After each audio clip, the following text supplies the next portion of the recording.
Before I spoke a word, you were singing over me.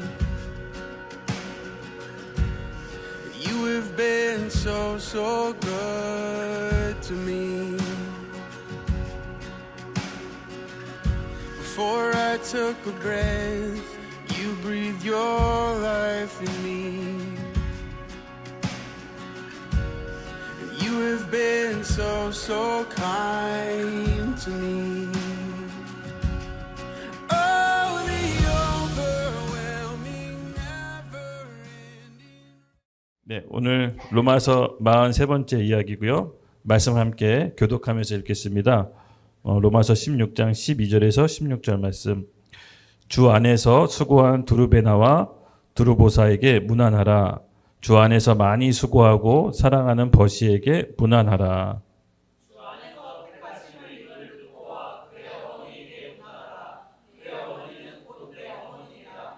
아순그리도와 블레곤과 헤메와 바르도바와 허마와 및 그들과 함께 있는 형제들에게 문안하라.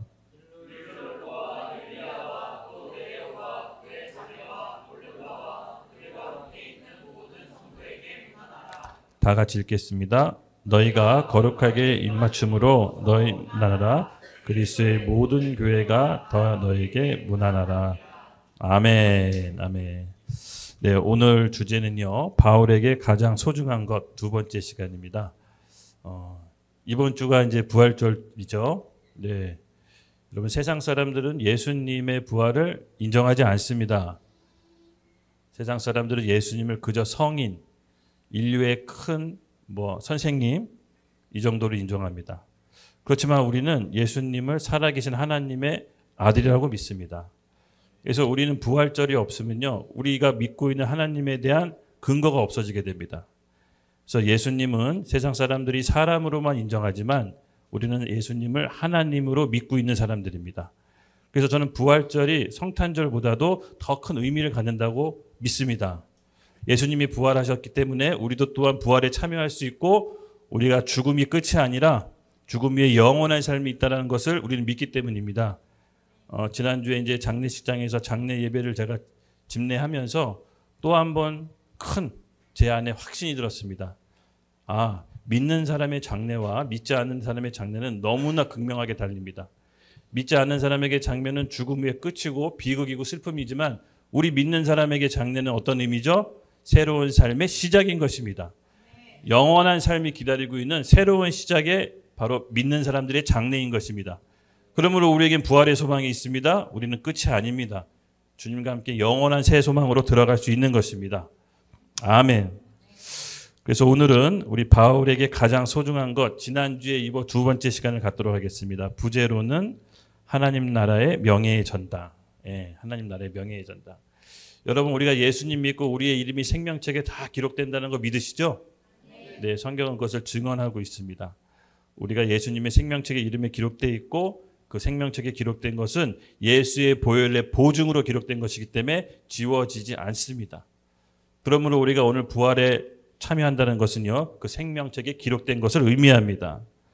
네, 지난 시간 우리가 바울이 가장 소중하게 여겼던 것이 뭐라고 했죠? 그리스도의 충만한 복이라고 바울이 표현했는데 그리스도의 가장 충만한 복이 무엇입니까? 바로 사람입니다. 사람. 그렇죠. 바로 바울은요, 서반으로 가는 그 골목에 로마 교회에게 가장 주고 싶었던 것이 뭐냐면 바울의 사람들, 즉 그가 사역하면서 얻은 수많은 고난과 역경과 고통을 통해 얻게 된 그 사람들, 그렇죠? 그 사람들을 로마 교회에게 주고 싶었던 겁니다. 바울이 말한 충만한 그리스도의 복은 바로 사람들이었습니다. 여러분, 나에게 가장 소중한 사람에게 가장 좋은 거 주고 싶지 않겠어요? 그렇죠? 내가 가진 가장 좋은 거를 내가 내 소중한 사람에게 주고 싶은 것은 당연한 인지상정입니다. 근데 바울은요, 그의 교회, 즉 사랑하는 교회에게 가장 주고 싶었던 게 자기 인생 가운데 얻게 되는 소중한 사람, 어떻게 보면 자기 뼈와 살 같은, 자기 생명과도 같은 사람들을 교회에게 주고 싶었던 겁니다.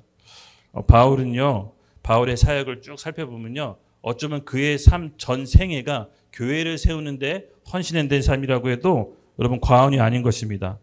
바울은 예수 믿고 회심한 일에 교회를 세우는 일에 전력 두고 전심으로 생의 모든 걸 걸었습니다.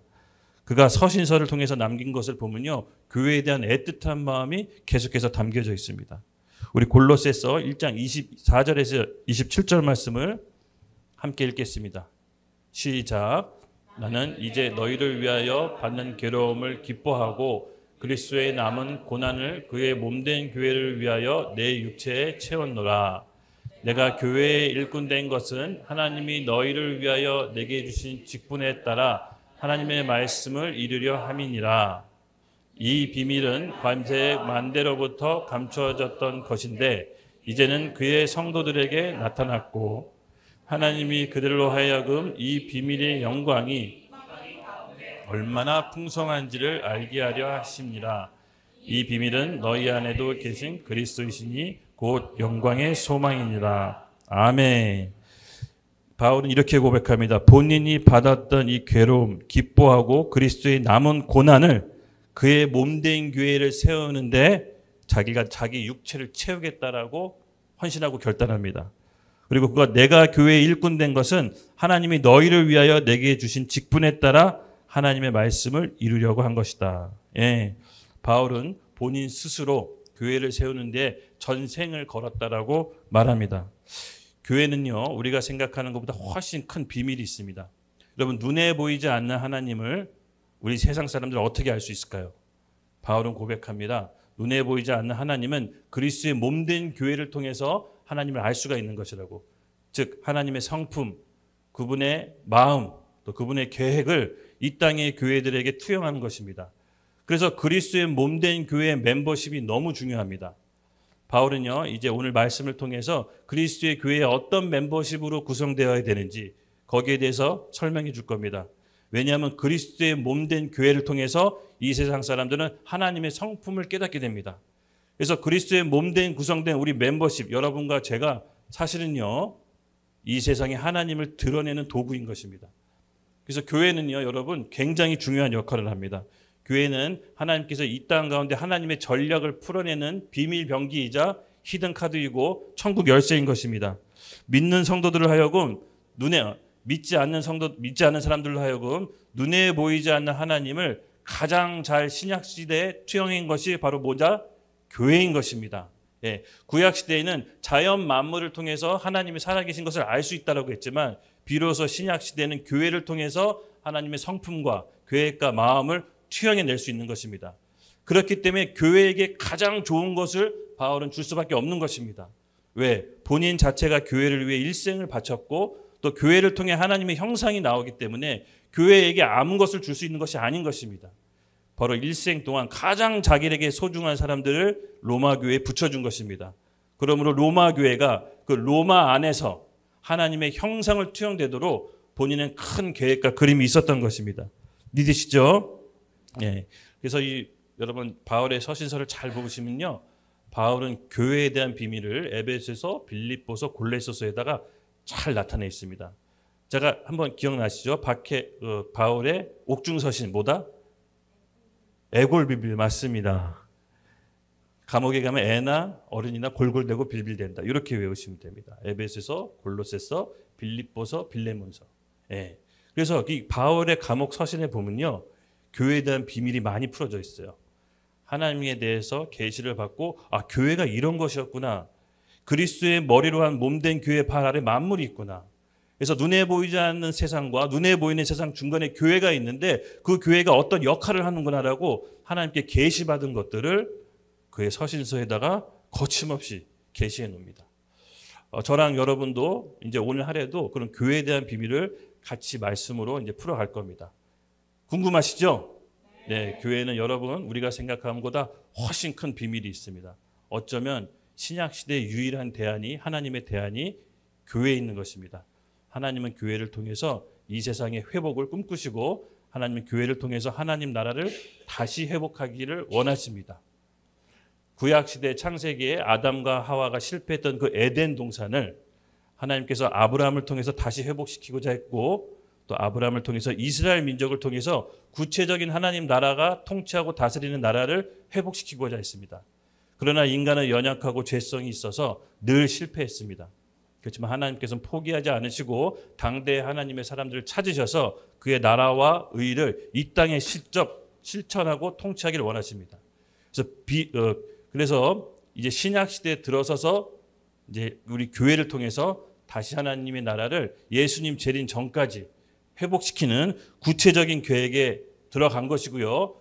거기에서 저와 여러분이 이 교회 안에서 이루는 것입니다. 믿으시죠? 네, 예수님은요 승천하시고 이 땅에 남겨놓으신 게 교회입니다. 그리고 재림하실 때 이 땅에 만나시는 것도 교회십니다. 본인의 머리, 교회가 머리가 몸을 만나는 것인데 저는 이 전 과정을 요한계시록에 가장 극적으로 표현하고 있는데 나중에 또 한번 제가 자세히 한번 말씀드릴 기회가 있을 겁니다. 그러므로 우리는 교회를 소속되어 있다는 것은요. 이 시대의 문화가 풍조가 아닙니다.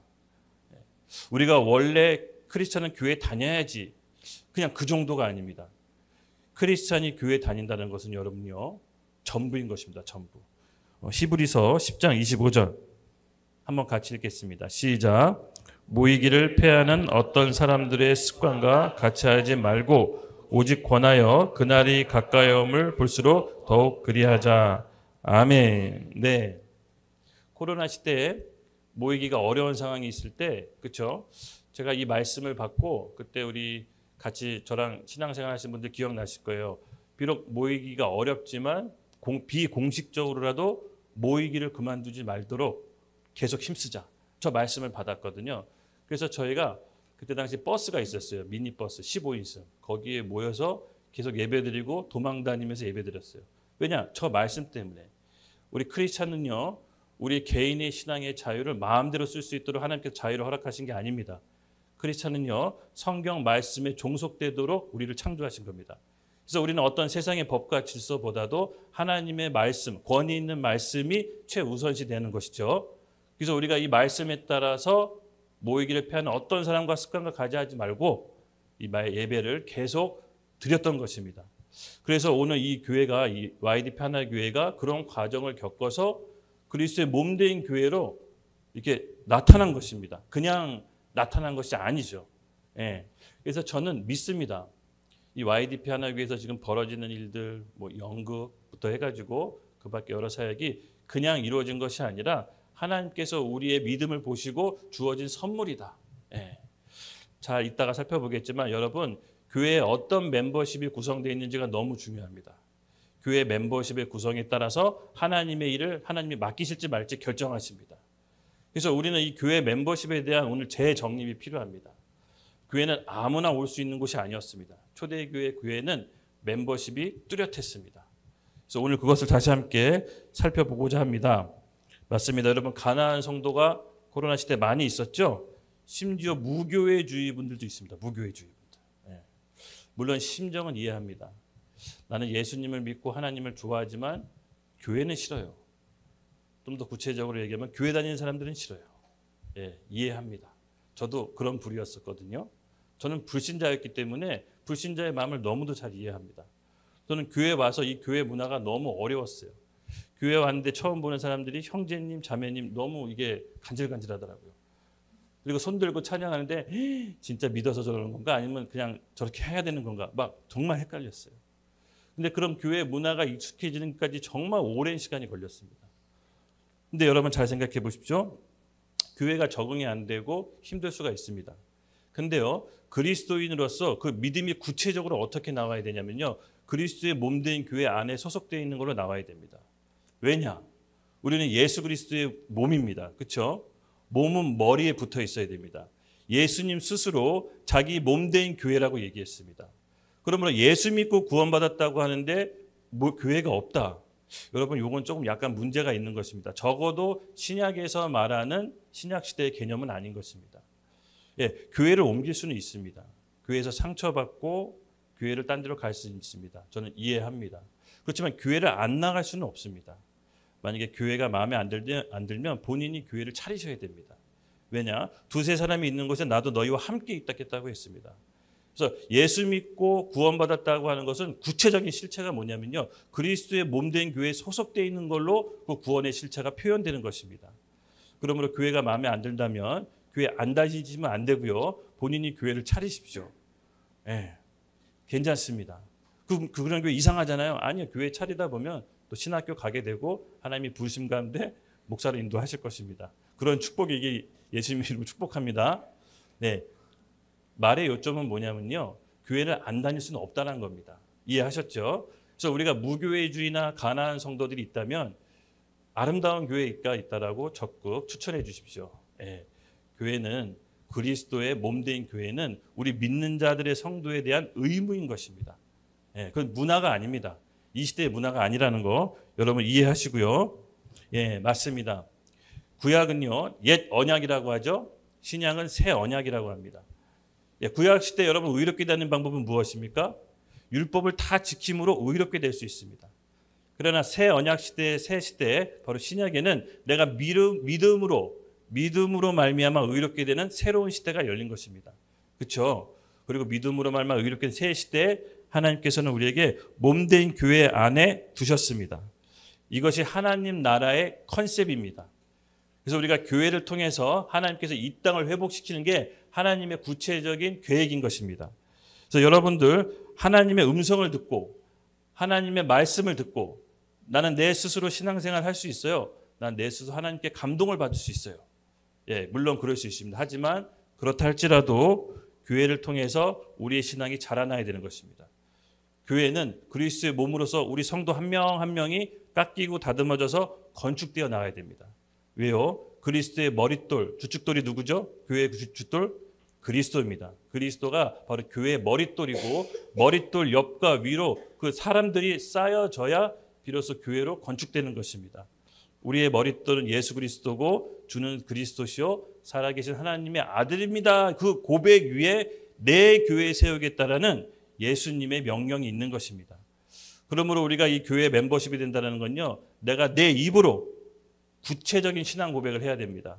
주는 그리스도시요 살아계신 하나님의 아들이십니다. 나는 예수님을 구주로 영접했습니다. 나는 예수님을 저 죄 가운데 사단으로부터 구원한 것뿐만 아니라 저의 인생의 주인으로 모신다라고 공개적으로 고백해야 되는 것입니다. 로마서에 나와 있죠. 사람이 마음으로 믿어 의에 이르고 입으로 고백해 구원에 이른다라고. 예, 이것은 그리스도의 몸된 공동체에 구체적으로 실천할 때 우리가 교회 멤버십으로 들어가게 되는 것이고요. 그렇게 우리 한 사람 한 사람이 교회의 건축돌이 되어 올라서게 되는 것입니다. 그렇게 교회의 몸이 완성되면요, 그리스도께서 내 몸하고 내가 이제 만나야겠다라고 하고 내려오시는 겁니다. 즉 마지막 때는요, 교회가 준비될 수 있도록 그리스도께서 기다리고 계십니다. 그리스도가 빨리 내려오시는 것은요, 우리 교회가 준비된 상태에 따라서 달라집니다. 아까 우리 베드로후서 말씀드렸죠. 그날이 오기를 앞당겨야 되지 않겠습니까? 라고 베드로 사도는 우리에게 도전합니다. 맞습니다. 예수 그리스도의 재림은 한쪽 키는 우리에게도 달려 있는 것입니다. 우리 교회가 깎이고 부서지는 그 과정을 통해서 그리스도의 장성한 분량까지 교회를 통해서 성장해 나갈 때 머리 대신 그리스도가 내 교회가 준비가 됐구나 하고 내려오시는 겁니다. 여러분 이해하시죠? 네, 그래서 교회를 안 다니고 신앙생활하는 것은 불가능하고요. 신학 성경의 개념도 아닌 것입니다. 그래서 교회가 없이 떠도시는 분들에게 교회를 주변 교회, 지역 교회로 추천해 주십시오. 그러면 그분들이 신앙을 잘 자랄 수 있도록 그것이 바로 우리 믿는 성도의 의무인 것입니다. 아멘. 맞습니다. 이제는 바울은요, 그의 가장 소중한 사람들을 로마서 교회에 지난 시간에 붙여줬습니다. 그럼 오늘 살펴볼 내용은요, 그렇게 붙여준 교회 멤버십은 어떤 멤버십으로 구성되어야 되는지 이 부분을 한번 살펴보도록 하겠습니다. 결국은요, 오늘의 말씀처럼 오늘 말씀의 부제가 뭐였죠? 하나님 나라의 명예의 전당. 예. 우리가 어떤 멤버십이 교회에 구성하는지에 따라서 우리 이름이 하나님 나라의 명예의 전당에 올라가게 됩니다. 어떤 스포츠나 어떤 한 분야에 큰 업적을 세우신 분들은 명예의 전당에 올라가게 되죠. 네, 하나님 나라도요, 여러분 나중에 같이 살펴보겠지만 엄밀히 따지면 계급사회입니다. 요한계시록에 보면요, 하나님 보좌 옆에 있는 사람들이 있고 하나님의 백성들이 있고요, 예루살렘 성 바깥에 있는 하나님의 아들들이 있습니다. 이게 뭔가 표현이 다 다릅니다. 근데 이것을 여러분 잘 보시면요, 우리나라 한국의 수도가 서울이 있잖아요. 그렇죠? 서울에 청와대가 있고 그 외에 산부 요인 각처 부서들이 있습니다. 뭔가 외곽으로 멀어질수록 좀 중요도가 떨어지겠지만 천국도 마치 그와 같은 원리입니다. 하나님 보좌가 있고요. 12 과실나무가 그 아래에 있고 생수의 강이 또 흘러나갑니다. 뭔가 구조가요. 뭔가 점점 멀어지면 멀어질수록 중요도가 다른 듯한 느낌과 뉘앙스를 주는데 완벽하게 다 알 수는 없지만 그렇게 추정해 볼 수가 있는 것입니다. 맞습니다. 우리는요. 교회 멤버십으로 산다는 것은요. 하나님 나라의 명예 전당에 올라갈 수 있는 기회가 있는 것입니다. 그래서 오늘 말씀을 읽고 여러분 도전하시기 바랍니다. 내가 그냥 그저 그런 신앙생활로 평범한 크리스찬이 될 것이 아니라 이왕 발 디딘 김에 예수님을 믿기로 결단한 김에 하나님의 명예의 전당에 헌액되기를 예수님의 이름 축복합니다. 아멘. 우리 12절 말씀 읽겠습니다. 주 안에서 수고한 두루베나와 두루보사에게 문안하라. 주 안에서 많이 수고하고 사랑하는 버시에게 문안하라. 네, 이 수고하다라는 동사는요 헬라로 코피아난이라는 뜻인데요. 그 원어의 뜻을 살펴보면 무지막지하게 뼈 빠지게 쇠 빠지게 고생하고 헌신한 것을 뜻합니다. 여러분 어떠세요? 하고 싶으세요? 네, 쇠 빠지게 고생하고 보수도 없이 그리스도의 몸된 교회를 위해 헌신하고 싶으십니까? 인간적으로는 그러고 싶지 않습니다. 그렇죠? 그런데 여기서 바울이 얘기하는 건 뭐냐면요. 주 안에서 수고한이라고 그 수고한의 전제를 붙입니다. 일반적으로 우리가 자기 유익을 위해서 뭔가 할 때 수고한다라고 스스로 얘기하지 않잖아요. 그렇죠? 내가 뭐 피부 미용을 위해 오이 마사지 팩을 바르고 피부가 좋아졌는데 수고했어. 뭐 이렇게 얘기하지 않잖아요. 내가 맛있는 거 먹고 싶어서 맛있는 거 맛집을 찾아가서 맛있는 거 먹고 나 정말 수고했어라고 얘기하지 않습니다. 즉 자기를 위해서 자기 유익을 위해서 일할 때는 수고했다는 말을 안 씁니다. 즉 여기서 말하는 수고는 뭔가가 남을 위해서 한 게 있기 때문입니다. 뭐 보수를 받고 일했던 직장에서 월급을 탔던 일단은 수고했다는 말을 듣습니다. 그렇죠? 근데 바울이 말하는 이 수고함은 세상에서 말하는 수고함이 아니라 주 안에서 수고함이라고 말합니다. 주 안에서가 무슨 뜻일까요? 여러분 주 안에서 우리 다 잘 알고시피 예수님 안입니다. 그렇죠? 안에서 전치사 in을 썼는데요. 어떤 상태, 장소, 저장된 위치를 얘기합니다. 그리고 수고하고 봉사할 때 주 안에서 수고하는 게 굉장히 중요합니다. 하나님의 역사는요. 아무 때서나 이루어지는 게 아니라 하나님이 계신 곳에서 수고해야 됩니다. 잘 기억하세요. 우리가 열심히 일하고 열심히 땀 흘리지만 그것이 하나님 안에서 일했을 때 튼실한 열매를 맺습니다. 그래서 우리가 어디서 어느 안에서 수고하는지가 굉장히 중요합니다. 아무 때서나 수고하는 것이 아닙니다. 예. 그래서 이 주는요, 여러분 알다시피 퀴리어스 주인이죠. 즉 우리의 주인 안에서 수고해야 된다는 것입니다. 우리는 예수님을 구주로 영접한 어떻게 보면 예수님과 주종 관계입니다. 그러니까 예수님과 우리의 관계를 표현할 때 성경에 여러 표현이 나옵니다. 뭐 신부, 그렇죠? 친구, 형제, 뭐 스승과 제자, 뭐 이렇게 각가지 표현합니다. 어떻게 보면 우리 신앙 상태에 따라서 우리 신분도 점점 변해가는 것 같아요. 최고의 절정이 바로 신부인 것 같아요. 예수님께서 우리를 신부로 불러주실 때 예수님이 우리를 만나러 오시잖아요. 네, 그 전까지는 약간 주종관계도 표현하고 친구라고도 표현하기도 합니다. 네, 근데 여기서는 주종관계 친구라고 주종관계라고 표현합니다. 맞습니다. 이 두루베나와 두루보사에게는 교회에서 수고하고 섬기는 것이 단순히 세상적으로 섬기는 게 아니라 이들을 주 안에서 섬겼다라고 인정합니다. 그리고 성경에 그들의 이름을 올립니다. 여러분 성경에 얼마나 많은 얘기가 담겨져 있습니까? 엄청난 얘기들이 담겨진데 사람 이름이 올라갔다. 여러분 이건 대단한 겁니다. 그렇죠? 저도 이렇게 책이 나왔지만 글을 쓰는데 제가 담고 싶은 내용이 얼마나 많겠어요. 차마 다 하지 못한 내용을 뺐을 때 마음이 아프더라고요. 근데 그 안에 한 줄이라도 들어갔다는 것은 제 나름대로 큰 의미가 있지 않겠습니까? 맞습니다. 여러분 인류 역사를 적은 하나님께 성경에 그 이름이 기록됐다는 것은 굉장한 것입니다. 근데 그 이름도 모자라서 앞에 수고했다는 말이 있습니다. 진짜 수고한 겁니다. 어마어마하게 목숨 걸고 수고한 겁니다. 근데 그 앞에 주 안에서 수고했다라고 합니다. 이것은 그냥 넘길 수 있는 구절이 아닌 거죠. 바로 주 안에서 교회를 위해서 수고했다는 것은요, 어떤 페이 관계가 아닙니다. 계약 관계가 아닙니다.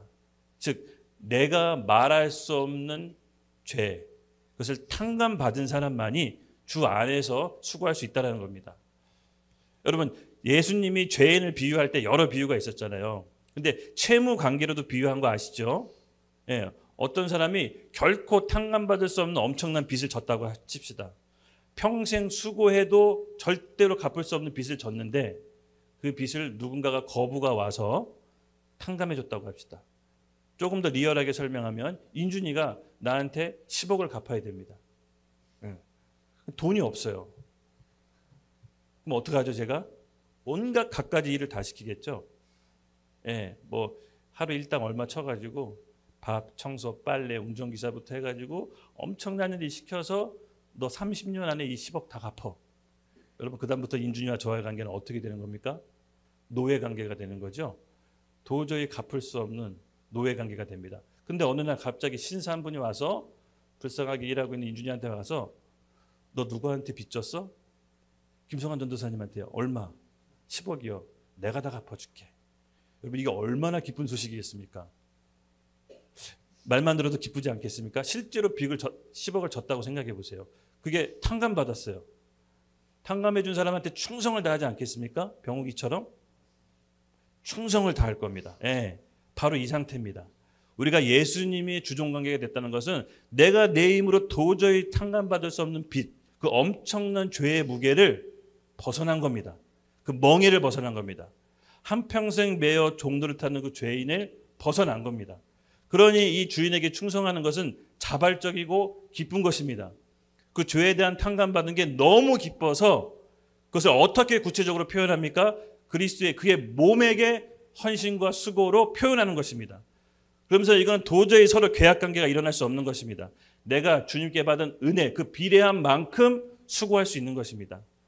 아셨죠? 그래서 두루베나와 두루보사가 얼마나 큰 은혜 가운데 교회를 섬겼는지 이제 아셨겠죠? 근데 더 엄청난 사람이 있습니다. 바로 버시.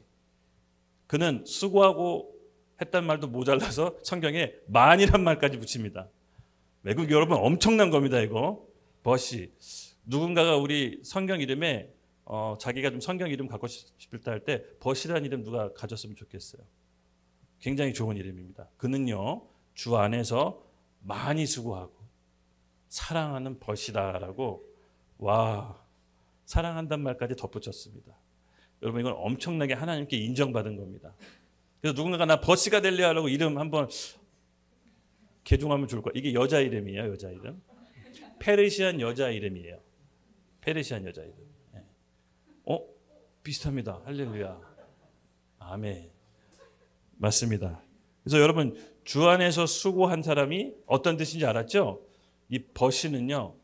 굉장히 많이 헌신하고 수고한 것이 자기가 받은 은혜의 비례만큼 값없이 교회, 그리스도의 몸된 교회를 위해 수고한 것입니다. 그것은 어떤 계약관계가 아닙니다. 기쁨으로 자발적으로 할 수밖에 없는 하나님의 은혜에 대한 표현인 것입니다. 아멘. 그래서 여러분 어떻게 보면요. 교회는요. 바로 그런 곳이에요. 주종관계이지만 주님과 우리의 주종관계인 것 같지만 자발적인 은혜에 대한 헌신으로 나오는 주종관계인 것입니다. 그래서 교회에서 우리가 이 멤버십이 잘 구성될 때 바로 이러한 멤버십이 구성되어야 되는 것입니다. 이 초대교회의 성령이 강력하게 역사해서 초대교회의 힘을 가장 강하게 발휘했던 이유가 바로 이러한 멤버십으로 구성됐기 때문인 것입니다.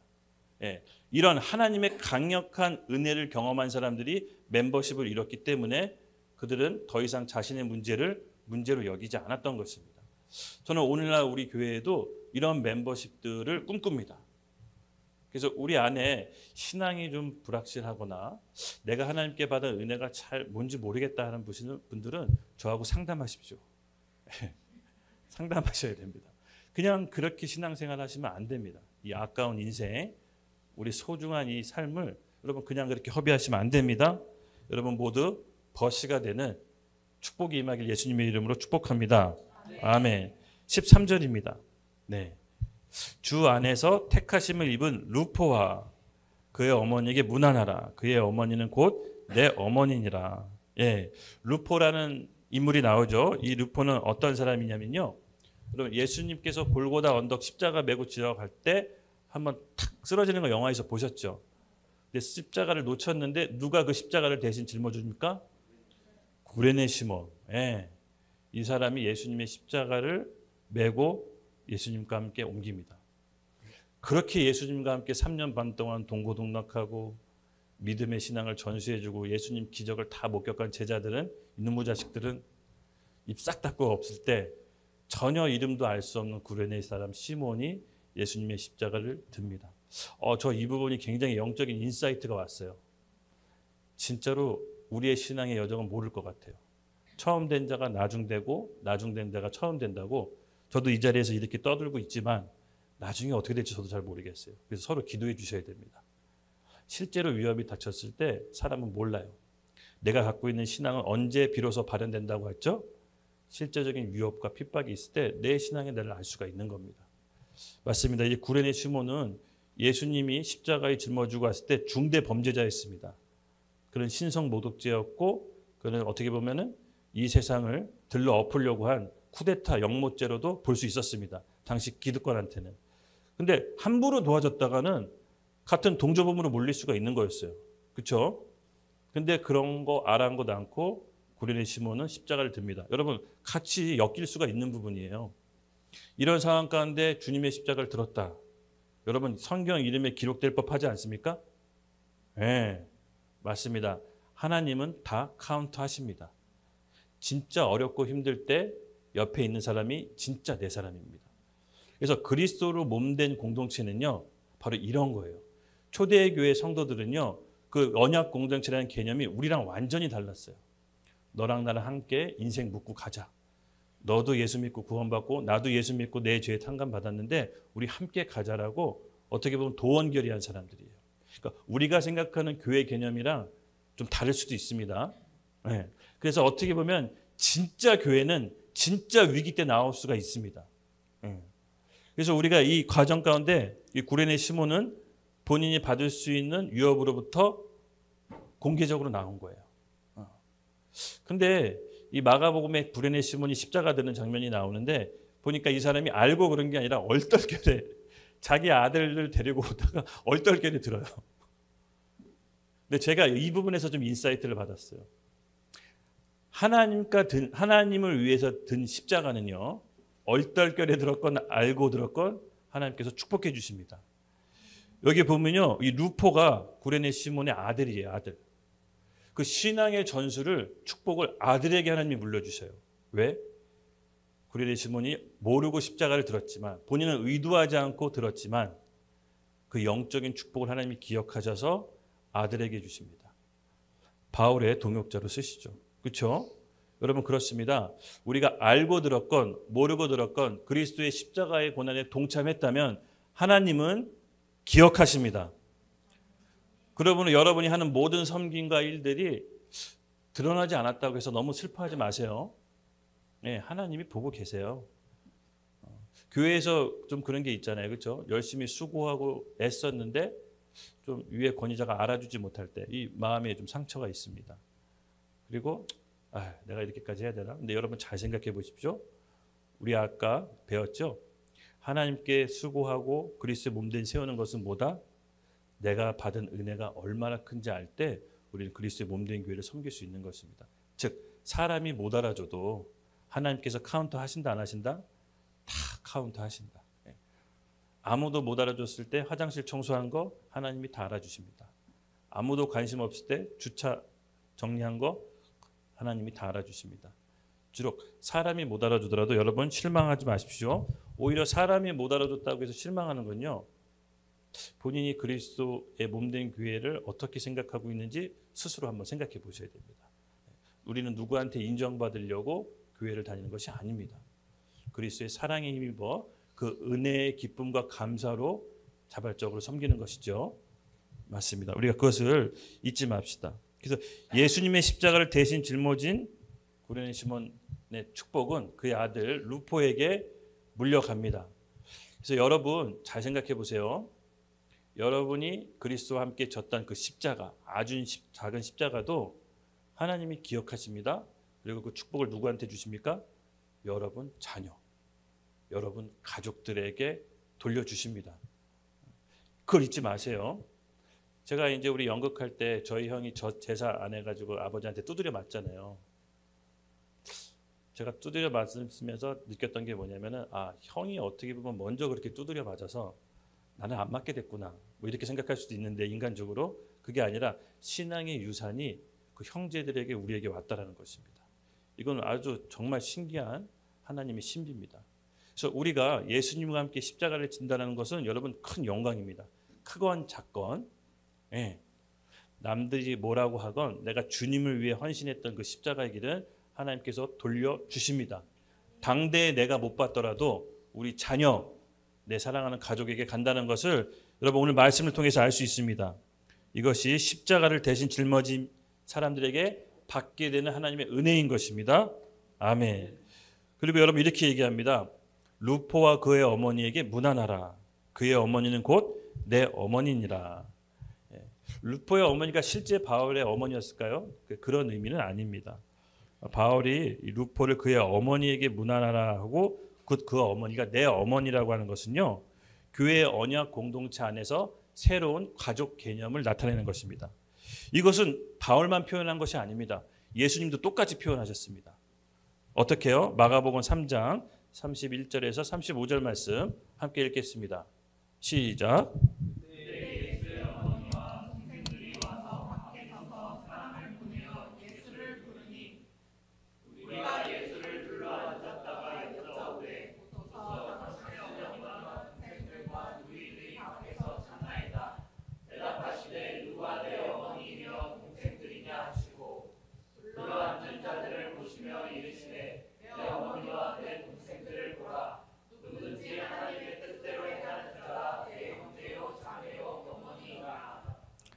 아멘, 아멘. 여러분, 그 구약 시대에 하나님의 백성을 뜻하는 히브리 단어가 두 가지가 있습니다. 바로 에다와 콰할. 이 에다는요, 혈연 관계의 가족 공동체를 얘기하고요. 콰할은 부르심에 이끌린 공동체를 뜻합니다. 즉 우리 신약 시대의 에클레시아라는 헬라어의 교회의 말은 사실 히브리서 콰할하고 같은 맥락을 뜻합니다. 우리 에클레시아는 어떤 뜻이죠? 하나님께 구별되어 부르심 받을 자들의 단체입니다. 마찬가지로 우리 교회는요, 이제 새로운 영적인 공동체로, 새로운 개념으로 가족 구성원이 형성된 겁니다. 우리 옆에 한번 우리 형제 자매들 앞뒤로 한번 보세요. 가족처럼 느껴지나요? 그리스도 안에서 한 형제고 한 자매인 새로운 영적 공동체로 출발하게 된 것입니다. S 안 쳐다보는데요. 할렐루야. 괜찮습니다. 맞습니다. 우리는요, 이 그리스도의 몸된 교회가 된다는 것은, 바울은요, 실제 루포의 어머니가 자신의 어머니라고 한 것이 아니라 신약 시대의 새로운 가족 개념을 얘기하는 것입니다. 예수님도 이렇게 얘기했잖아요. 그렇죠? 예수님이 바깥에서 이렇게 예수님의 가족들이 왔는데 알립니다. 주님의 가족들이 이제 왔습니다. 그랬더니 예수님이 뭐라고 그러죠? 누가 내 형제고 자매냐? 네 옆을 봐라. 하나님 뜻대로 해야 내 형제고 자매다. 네, 맞습니다. 여러분, 교회 안에 언약 공조가 됐다는 건요, 주 안에서 새로운 형제와 자매로 언약을 맺은 것입니다. 이것이 굉장히 큰 비밀입니다. 하나님께서는요, 우리 신분과 소득 수준과 나이와 뭐 피부색에 상관없이 그리스도 안에 있으면 한 형제 자매로 부르신 겁니다. 그래서 그 형제 자매들에게 하나님의 권속으로, 하나님의 상속자로서, 그리스도와 함께한 공동 상속자로서 하늘의 신령한 유업을 우리 교회에게 허락하신 것입니다. 그렇기 때문에요, 교회의 태생 자체가요, 세상과 구별된 것입니다. 예수 그리스도를 구원자로 모신 그리스도의 언약 공동체로 왔다는 것은요, 세상과 명확히 구별되는 것입니다. 그래서 이 콰할은요, 그리스도의 몸된 공동체로 그 멤버십의 정체성이 뚜렷한 사람들입니다. 나는 세상으로부터 커밍아웃하고 그리스도 예수를 주인으로 모시는 새로운 공동체 안에, 새로운 가족 안에 들어왔습니다라고 세상 가운데 커밍아웃하는 거예요. 여러분 믿으시나요? 예, 그래서 주 안에서 택하심 받은 루포의 어머니를 바울은 자신의 어머니로 여겨서 그의 새로운 가족 공동체의 본질은 영적인 공동체로 설명한 것입니다. 즉 교회의 본질은요, 사람인과 동시에 그 교회를 구성하는 바로 우리들 안에 성령의 통치를 받는 성령의 유기체들로 모인 것입니다. 그래서 여러분 아까도 얘기했지만 우리가 하는 것이 뭐라고 했죠? 하나님의 형상이 나타난다고 했죠? 예, 그래서 여러분 교회로 부르심 받았다는 것은 굉장히 어떻게 보면 부담스럽고 굉장히 신중히 해야 되고 굉장히 거룩한 일에 동참하는 것입니다. 그래서 예수님을 믿고 그리스도의 공동체로 불렀다는 이것에 대해서 여러분 심각하게 생각을 하셔야 됩니다. 이제 전처럼 살 수 없는 것입니다. 이제 그리스도가 주어지는 사명과 소명이 있고 그 소명을 이루기 위해서 교회 공동체에게 하나님이 권능을 주신 겁니다. 그것을 이루기 위해서. 그래서 여러분 진짜 살아있는 생명이 넘치는 교회는요, 할 수 없는 일들을 해요. 감히 꿈꿀 수 없는 일들을 벌어집니다. 왜? 성령의 권능으로. 그런 공동체에게 하나님께서 능력을 주시는 겁니다. 그래서 교회 크기는요, 인원수에 달려있지 않습니다. 누가 모이느냐가 중요합니다.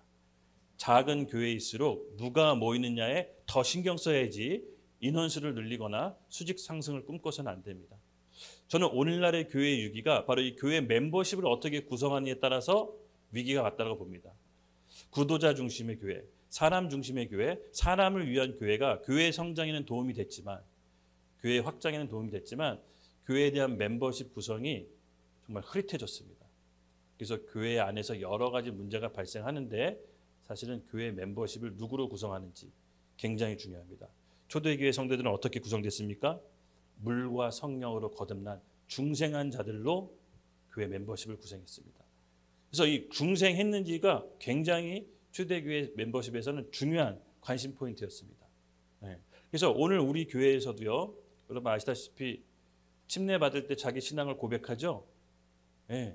그리고 침례받을 때 새가족반을 통해서 신앙을 확인합니다.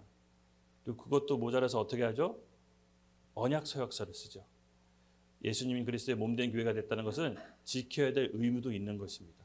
그래서 이 모든 과정 프로세서가 뭐냐? 교회 멤버십으로서 자격을 확인하는 겁니다. 그렇게 확인된 교회 멤버십은 폭발적인 힘을 발휘합니다. 예수님의 사역을 감당할 수 있는 능력과 힘을 주어지게 되는 것입니다. 그래서 사도행전 2장 46절 47절 이런 말씀이 있습니다. 초대교회에 힘이 나와 있는 구절인데요. 같이 함께 읽을까요? 시작. 날마다 마음을 같이하여 성전에 모이기를 힘쓰고 집에서 떡을 떼며 기쁨과 순전한 마음으로 음식을 먹고 하나님을 찬미하며 또 백성에게 찬송을 받으리니 주께서 구원받은 사람을 날마다 더하시니라. 아멘, 아멘. 맞습니다. 신약시대의 교회의 원형은 중생한 자들의 모임, 물과 성령에 거듭난 사람들이 멤버십이 될 수 있었습니다. 그러면 나머지는 교회 못 다녀요? 그게 아닙니다. 교회 멤버십. 그러니까 교회는 다 예배드리고 하나님을 찬양할 수 있습니다. 하지만 멤버십은 중생한 자들만 할 수가 있는 것입니다. 그것을 확인해야 되는 것입니다. 그것이 확인하는 것이 저는 오늘날 교회에 대한 문제점이 많이 해결된다고 봅니다. 성장 일변도의 구도자 중심, 사람 중심의 교회가 아니라 하나님 중심의 교회로 중생한 자들이 모일 때 하나님께서는 그 교회를 사용하십니다. 저는 그것을 믿고 있는 사람입니다. 여기 46절에 이렇게 나옵니다. 그랬더니 어떤 일이 벌어지냐? 날마다 마음을 같이하고 성전에 모이기를 힘쓰고 집에서 떡을 떼며 기쁨과 순전한 마음으로 음식을 먹고. 혜진이가 자주 하는 얘기가 있어요. 교회 너무 자주 나와요. 도대체 몇 번을 나와야 돼요? 막. 장난으로 얘기하는 거 나 들으라고 얘기하는 거지. 교회 이렇게 많이 나와요? 무슨 교회가 이래요? 그러는데 여러분 그것은 자연스러운 현상입니다. 중생한 자들은요. 교회 나오지 말라 그래도 자꾸 나와서 밥 먹고 싶고 얘기하고 싶고 이렇게 놀고 싶고 연극하고 싶고 노래하고 싶고 춤추고 싶고 이걸 자연스러운 겁니다. 그게 자연스러운 겁니다, 여러분. 그리고 어떻게 합니까? 그런 사람들이 세상 사람들이 보고 뭐라고 하죠?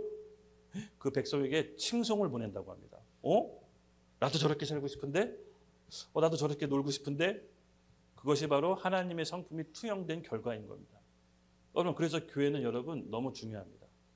제가 기도하다 받은 감동은요. 교회가 건강하게 있으면요. 다른 어떤 사회 단체가 필요하지 않습니다. 교회에서 하나님께서 모든 DNA를 심어주셨습니다. 그래서 교회가 온전히 있을 때 많은 일들이 벌어집니다. 딴 데서 뭐 할 시간이 없어요. 딴 데서 에너지 소비할 시간이 없이 교회에서 하는 것만으로도 너무 벅차고 기쁘고 즐겁고 저도 모르게 본심이 나왔습니다. 그래서 맞습니다. 교회의 원형은 원래 이런 것입니다. 하나님께서 교회는 이 땅에 하나님 나라의 정부로 심은 거예요. 각 지역교회마다 하나님 나라의 정부로 그곳에서 하나님 나라의 통치가 이루어졌을 때 교회에서는 모든 것이 이루어지는 것입니다. 그게 하나님이 신약시대의 교회를 창조한 창조 원형인 것입니다. 아멘. 그래서 교회는 생명력이 있고 성령으로 충만한 중생한 자들의 모임으로 우리가 다시 돌아갈 때 어쩌면 이 땅의 교회가 다시 온전히 회복되는 길로 저는 믿고 있습니다. 그래서 교회 멤버십이 여러분 너무 중요합니다. 저는 교회가 크고 사람이 많아지는 거 왜 저라고 욕심이 없겠습니까? 있죠. 근데 그거보다도 저는 압니다. 교회의 중생한 자들의 모임이 멤버십이 탄탄하게 있을 때 오지 말라고 해도 올 것입니다. 그냥 사람은 생명력이 있는 곳으로 가게 돼 있습니다. 기본적으로 살고 싶기 때문에. 그래서 우리 교회는요, 멤버십이 되기가 너무 어렵습니다. 좀 깐깐합니다.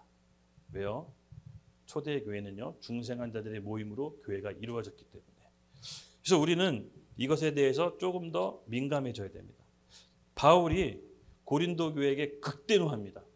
극대노하니 왜 했냐? 교회가 죄에 대해서 관용하고 중대 범죄를 저지른 사람을 품었을 때 바울은 중대 범죄 저지른 사람에게 뭐라고 한 게 아니라 그 품은 공동체에다가 극대노, 분노를 폭발합니다. 고린도전서 5장 1절에서 7절 말씀 함께 읽겠습니다. 시작. 너희 중에 심지어 음행이 있다 함을 들으니 그런 음행은 이방인 중에서도 없는 것이라 누가 그 아버지의 아내를 취하였다 하는도다. 그리하고 너희가 오히려 그만하여져서 어찌하여 평안히 여기지 아니하고 의인의 나라를 너희 중에서 찾지 아니하였느냐. 내가 실로 몸으로는 떠나 있으나 영으로는 함께 있어서 거기 있는 것 같이 이런 일을 행한 자를 이미 판단하였노라. 주 예수의 이름으로 너희가 내 영과 함께 모여서 우리 주 예수의 능력으로 이런 자를 사탄에게 내주었으니 이는 육신을 멸하고 영은 주 예수의 날에 구원을 받게 하려 함이라. 너희가 자랑하는 것이 옳지 아니하도다. 적은 누룩이 온 덩어리에 퍼지는 것을 알지 못하느냐. 너희는 누룩 없는 자인데 새 덩어리가 되기 위하여 묵은 누룩을 내버리라. 우리의 유월절 양 곧 그리스도께서 희생되셨느니라. 아멘. 아멘. 고린도 교회에 자기 아버지의 아내를 가늠한 아들이 있었나 봐요. 심각한 중대 범죄입니다. 그렇죠? 근데 그런 중대 범죄를 저지른 자를 고린도 교회가 이렇게 품었습니다. 바울이 그 성격에 가만히 있겠어요? 안 그래도 화끈한 사람인데 절대 불의를 보면 참지 않는 사람입니다. 그 죄를 범하는 사람을 뭐라고 한 게 아니라 그 품은 공동체에게 극대노합니다. 즉 중생하지 않은 자들이 영적인 결정하는 것에 대해서 바울은 극심하게 경계합니다. 즉 교회의 그 거룩의 기준은요, 바로 중생한 자들, 그 회원들에게 권한이 있는 것입니다. 바울은 지금 이 점에 대해서 얘기하는 것입니다. 너희가 그 자를 품은 것은 교회 공동체의 책임이다. 결국은요, 우리 교회 멤버십이 되고 중생한 자들로 하여금 교회 멤버십이 구성된다는 건요, 교회의 거룩을 결정하는 중요한 기준과 잣대가 되는 것입니다. 그래서 오늘날 교회는요, 여러분 치리가 사라졌습니다. 치리.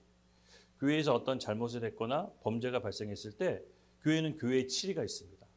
그 치리를 통해서 그 사람의 죄가 회복될 수 있도록 기회를 주는 거고, 교회는 공동체의 거룩성을 지킬 수 있는 안전장치인데, 여러분 어찌된 영문인지 교회의 치리가 사라졌습니다. 교회에서 뭐 잘못됐을 때 혼나거나 혹시 보통 뭐 이렇게 꾸지람 당한 적 있나요? 많이 당한 표정이죠. 네, 살아있는 교회입니다. 제가 말하고 싶은 게 맞습니다. 교회는요, 치리가 있는 것입니다. 교회는 치리를 통해서 교회 거룩의 기준이 정해지고요, 그 치리를 받는 사람을 통해서 회복할 수 있는 기회를 얻게 되는 것입니다. 교회는 구도자 중심의 사람 중심의 교회가 아닙니다. 교회는 하나님 중심의 하나님을 섬기는 것입니다. 그래서 교회의 치리는요, 그 사람을 회복할 수 있도록 사실은 돕는 거지 징계의 포커스에 맞춰져 있는 것이 아닙니다. 그래서 치리에 대해서 잘 이해해야 되셔야 됩니다. 교회에 어떤 중대한 범죄가 드러났을 때 교회는 치리하는 법이 있습니다. 첫 번째는 조용히 그 사람한테 가서 그거에 대해서 회개할 것을 권유합니다. 그래도 말을 듣지 않을 경우 교회 리더십한테 얘기해서 두세 사람이 같이 가서 회개할 것을 권유합니다. 그래도 말을 듣지 않는 경우 어떻게 하죠? 교회에게 공개적으로 알립니다. 그리고 그 사람을 이방인처럼 취급하러 갑니다. 즉 회개할 수 있도록 혼자 놔두라는 겁니다. 그리고 말을 안 들을 시에는 출교하는 겁니다. 이게 교회의 치리 방법의 프로세스입니다. 그런데 오늘날 우리는 교회에서 이런 치리 방법을 쓰지 않습니다. 그러다 보니 영적이지 않은 사람들이 교회에 중대한 결정을 내려서 교회가 하나님의 목적과 방향과 전혀 상관없는 방향으로 흘러갑니다. 저는 이 오늘날 교회 멤버십이 굉장히 중요하다고 봅니다. 저는 이 교회의 기초는 멤버십에 의해서 결정된다고 믿습니다. 그래서 우리는 이 멤버십을 중생한 자, 거듭난 자로 구성하는 것이 기본 베이스입니다. 그래서 오늘날 우리가 이 교회를 여러분 잘 아셔야 됩니다. 왜? 교회는 하나님의 하늘의 일을 이 땅 가운데 통치하는 대리 통치 기구가 있는 것입니다. 그래서 교회가 거룩하지 않으면 하나님의 일을 대리 통치할 수가 없는 것입니다. 그러면 교회가 힘을 잃었다, 교회가 세상으로부터 권위를 잃었다는 것은요, 사실 엄밀히 따져보면 교회의 구성원들이 어떻게 구성되어 있는지를 살펴봐야 되는 것입니다. 반드시 물과 성령으로 거듭난 중생한 자들로 멤버십이 이루어지고 그 사람들로 하여금 교회의 중요한 결정을 할 수 있도록 해야 되는 것입니다. 그 멤버십이 아닌 사람은 예배 같이 드리고 찬양하고 기도할 수 있습니다. 이런 나름대로의 교회 기준점이 이제 바로 세워야 된다는 것입니다. 오늘날 우리 교회는요, 하나님의 말씀으로 기준을 삼는 교회가 저는 절실히 더 필요하다고 봅니다. 그래서 이 확실한 기준이 있어야 우리의 영혼도 안전하고요, 하나님의 온전한 바운더리 안에 들어가야 우리가 안심할 수가 있는 것입니다. 그래서 성경적인 기준으로 교회를 세우는 것은 오늘 우리에게 주신 사명인 것입니다. 저는 그래서 이 영등포에 이 교회를 세울 때 하나님의 말씀에 기준이 되는 교회를 세우겠다라고 다짐을 한 겁니다. 그래서 성경에 나와 있는 초대교회 원형을 알고 공부해서 그걸 직접 실현함으로 하나님의 일을 이 땅에 대리통치 수행하겠다고 하는 것이 우리 교회의 비전이고 사명인 것입니다. 그래서 그런 사람들만 와라 라고 깃발을 올린 것입니다. 그래서 지금 그런 사람들만 온 거죠? 네, 아멘. 맞습니다. 여러분, 이것은 큰 영광이자 특권인 것입니다. 저도 이런 사실을 알기 전에는요, 그냥 교회 설렁설렁 다녔어요. 예수님 믿어도 그냥 설렁설렁 다녔어요. 어느 날 안 가기도 하고 빠지기도 하고, 교회 굳이 가야 되나? 교회를 이렇게 많이 가는데 헌금까지 내? 이렇게 많은 걸 요구해? 늘 이런 거에 좀 늘 의문점이 있었거든요. 근데 막상 교회를 하고 하나님께서 새로운 말씀을 통해서 계시를 보여주시니까 교회는 그런 게 아니구나. 교회는 그리스도의 전부이자 하나님의 통치 비밀 기구이구나. 그래서 교회를 다리 보기 시작했습니다. 그래서 여러분, 교회는요, 교회에 대한 개념을 우리가 잘 이 시간 정립하는 게 너무 중요합니다. 이와 같이 중생한 멤버들로 교회를 이루어지지 않으면요, 교회는 세상에서 일어나는 문제들이 고스란히 일어납니다. 여러분, 세상에서 일어나는 자살률, 교회에서 일어나는 자살률하고 비등비등 똑같습니다. 다르지 않습니다. 교회라고 해서 자살률이 낮지 않습니다. 세상에서 일어나는 이혼율과 교회 안에서 일어나는 이혼율이 여러분 다르지 않습니다. 똑같습니다. 왜 그럴까요? 거기에 대한 답은 이미 제가 드렸다고 봅니다. 우리는 교회 멤버십 구성을 하나님의 물과 성령으로 거듭난 자로 구성을 해야 되는 것입니다. 이것은 너무나 신약 성경에서 말하는 자명한 진리인 것입니다. 교회는요, 우리 크리스찬은요, 내가 믿고 싶은 대로 무엇이나 믿을 수 있는 존재들이 아닙니다. 우리는요, 성경의 말씀에 종속되어 있는 사람들입니다. 그렇죠? 성경의 권위 아래, 그분의 말씀 아래 우리는 있기 때문에 그분의 말씀을 기준으로 삼는 것이 여러분 너무나 당연한 것입니다. 그리고 그것을 지켜내는 것이 교회에 대한 의무인 것입니다. 예수님께서는 본인의 모습, 본인의 형상을 우리 몸을 통해서 세상 사람들로 하여금 비추는 것입니다. 그래서 여러분, 교회 안에 성도로 들어왔다는 것은요, 굉장히 부담스러운 일이죠. 안 넘어가네요. 네, 맞습니다. 거룩하고 특별한 특권인 것입니다. 아멘. 14절, 15절 같이 보겠습니다. 아슨그리드와 블레곤과 헤모와 바드로바와 호마와 및 그들과 함께 있는 형제들에게 문안하라. 베들로고와 율리아와 또 네오와 그의 자매와 올룸바와 그들과 함께 있는 모든 성도들에게 문안하라. 네. 이 부분에 대해서 좀 사람 이름이 쭉 나야 돼 있어서 제가 이제 기도하고 받았던 마음은 뭐였냐면요. 이 눈에 티 안 나게 했던 모든 헌신들이 하나님은 기억하고 있구나라는 감동이 제게 들었습니다. 즉 성경 한 줄에 이름이 올라가서 특별히 뭐 어떤 공적이나 행위가 기록되어 있지는 않지만 바울은 그들에게 문안하라. 로마 교회 성도들로 하여금 문안하라고 하는 것은요. 그들로 하여금 존중하고 그들을 아끼라는 뜻입니다. 즉 아까도 얘기했지만 우리가 주님과 함께 동행해서 했던 일들은 하나님께서 다 기억하고 계십니다. 믿으시죠? 그래서 우리 예수님의 이름을 우리는 더 거룩하게 여기고 예수님의 하나님 나라에 기록됐다는 것을 더 자랑스럽게 여기십시오. 예수님께서 이렇게 얘기하셨거든요. 누가복음 10장 19절에서 20절 말씀. 우리 함께 읽겠습니다. 시작. 내가 너희에게 뱀과 정갈을 밟으며 원수의 모든 능력을 제어할 권능을 주었으니 너희를 해칠 자가 결코 없느니라. 그러나 귀신들이 너희에게 항복하는 것으로 기뻐하지 말고 너희 이름이 하늘에 기록된 것을 기뻐하라 하시니라. 아멘. 네, 여러분 믿으시죠? 네, 70인 문도들에게 전도하고 돌아왔는데 그들이 예수님께 자랑하는 겁니다. 주님, 저희가 이런 기적과 이런 이적이 나왔습니다. 그래서 막 약간 기뻐하면서 자랑하니까 예수님이 그런 자랑에 찬물을 끼얹으면서 그런 거에 기뻐하지 말고 너희 이름이 하늘에 기록된 것을 더 기뻐해야 된다라고 텐션을 낮춥니다. 맞습니다. 여러분, 이게 진짜로 우리가 기뻐해야 될 것입니다. 우리 이름이 하늘나라 명예의 전당에 기록된 것을 더 기뻐하십시오. 아멘. 우리 16절 같이 마지막 구절 읽고 말씀을 마무리하려고 합니다. 너희가 거룩하게 입맞춤으로 서로 문안하라. 그리스도의 모든 교회가 다 너희에게 문안하느니라. 아멘. 입맞춤은 당시 문화의 어떤 인사 관행이라고 볼 수 있는데요. 단순히 그것만이 아니라 거룩한 입맞춤이라고 했습니다. 여러분, 거룩한 입맞춤, 거룩한 인사, 바로 세상하고 구별된 성령 안에서의 사랑을 뜻합니다. 교회는요, 세상하고 다른 사랑이 나타나야 됩니다. 인간적인 사랑이 아니라 성령 안에서의 사랑.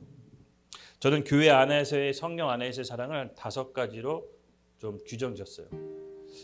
용백이가 갔네. 용백이가 나한테 얘를 위해서 준비한 건 내가 가면 어떡하지? 얘가 나한테 사랑이 뭔지 정말 궁금하대요. 사랑? 고린도전서 13장에 나와 있는데 그래서 얘기 나눴더니 전도사님, 저는 진짜 사랑이 뭔지 너무 모르겠어요. 근데 사랑을 알고 싶은데 하나님이 안 가르쳐줘요. 근데 사실 저도 사랑을 잘 모르겠더라고요. 그냥 인간적인 사랑, 성경에서 배운 사랑은 알겠는데 교회 안에서 성령 안에서 사랑이 뭔지를 구체적으로 잘 모르겠어요. 그래서 이제 제가 그냥 저는 잘 모를 때 지난 제가 살아온 과거를 좀 더듬어 보거든요. 눈을 감고 이렇게 지나온 과거를 살아서 더듬어 보면 어떤 선택의 순간에 내가 뭘 선택했는지 좀 떠오르면 아, 내가 왜 이 선택을 했지? 뭘 중요시 생각해서 이 선택을 했지? 그 선택한 포인트를 찾아보면 대충 답이 나오더라고요. 제가 이제 교회 안에서 성령 안에서 사랑이 뭔지를 기도해봤습니다. 하나님께서 딱 보여주시는 게 바로 보여주시는 게 십자가였어요. 십자가. 성령 안에서의 그리스도의 몸된 사랑은 공의의 바탕을 둔 사랑입니다. 그냥 무한정 사랑이 아니라 공의의 바탕을 둔 사랑. 그럼 어떤 사람을 서로 좋아하잖아요. 어떤 사람이 우리 좋아해서 결혼하잖아요. 그렇죠? 근데 그 사람이 딴 사람하고 눈빛을 교환하고 딴 사람하고 마음을 준다. 그럼 상대방 입장 어떻겠습니까? 분노하겠죠? 얼만큼? 사랑한 만큼 더 분노한 겁니다. 즉 우리가 말하는 사랑은 공의의 바탕을 둔 사랑입니다. 우리가 예수 그리스도의 피의 십자가를 받아들이지 않으면 그 피의 제사를 우리가 받게 되는 겁니다. 예수님께서 우리를 위해 대신 죽으셨죠? 예수님께서 우리를 위해 대신 죽으신 것은 하나님의 가장 큰 사랑의 표현인 겁니다. 그런데 그걸 거부하면 어떻게 되죠? 그 십자가 심판이 나한테 오는 거예요. 사랑은 공의의 사랑인 것입니다. 그냥 무한정 주는 사랑이 아닌 것입니다. 내가 예수님의 사랑을 거부한 즉시 십자가의 심판은 나에게로 오는 것이고, 내가 예수님의 사랑을 받아들이는 즉시 그 십자가의 심판은 유월돼서 죄가 없다라고 여김받는 칭의가 우리에게 임하는 것입니다. 바로 성령 안에서의 사랑은 이런 것입니다. 여러분, 공의 위의 사랑, 그리스도의 십자가의 은혜의 사랑이 우리 안에 임하는 것입니다. 그리고 또 그거에 대한 확신이 생깁니다. 여러분, 내가 이렇게 혼내는 것도 서로 사랑이 기반되어 있기 때문에 혼내지 않겠어요? 안 친하면 안 혼내요. 그렇죠? 안 친하면 안 혼내요. 그냥 어떻게 살든 내버려 두는 거지. 정말 사랑이 있고 애정이 있고 집착이 있으면 혼내키지 않겠어요? 잘못된 길로 가지 않기를 바라지 않겠어요? 예, 여러분, 하나님의 심판은요, 그냥 내버려 두는 것부터 시작해요. 잘 생각해 보세요. 하나님은요, 내버려 두면서 심판을 시작해요. 아무렇게나 살다 내버려 두는 겁니다. 여러분, 혼내키는 것도 치리도 사랑에서 하는 겁니다. 그래서 누군가를 혼내키고 치리할 때는요, 그 사랑에 대한 확신이 있는 거예요. 내가 이렇게 해도 우리 사이는 끊어지지 않아. 내가 이렇게 해도 우리 사이는 변함이 없어. 이런 확신이 없으면 성령 안에서, 교회 안에서 사랑을 이룰 수가 없는 것입니다. 사랑은 그냥 해피하고 막연한 것이 아닙니다. 사랑은 실질적인 것입니다. 내가 주 안에서 우리가 그리스도의 공동체 몸된 교회를 세우기 같이 고생하고 함께 열심히 하고 고생하는 사람들끼리 그 사랑이 쌓여가는 거지, 그냥 사랑은 막연하게 감정으로 쌓여지는 것이 아닙니다. 우리가 서로 힘들고 어려운 과정을 그리스도 몸된 교회 안에 통과할 때 진짜 사랑이 쌓여져 가는 것입니다. 믿으시죠? 네. 그렇게 했을 때 그 사랑은 그리스도의 영광으로 나타나는 것입니다. 사랑은 어려운 것입니다.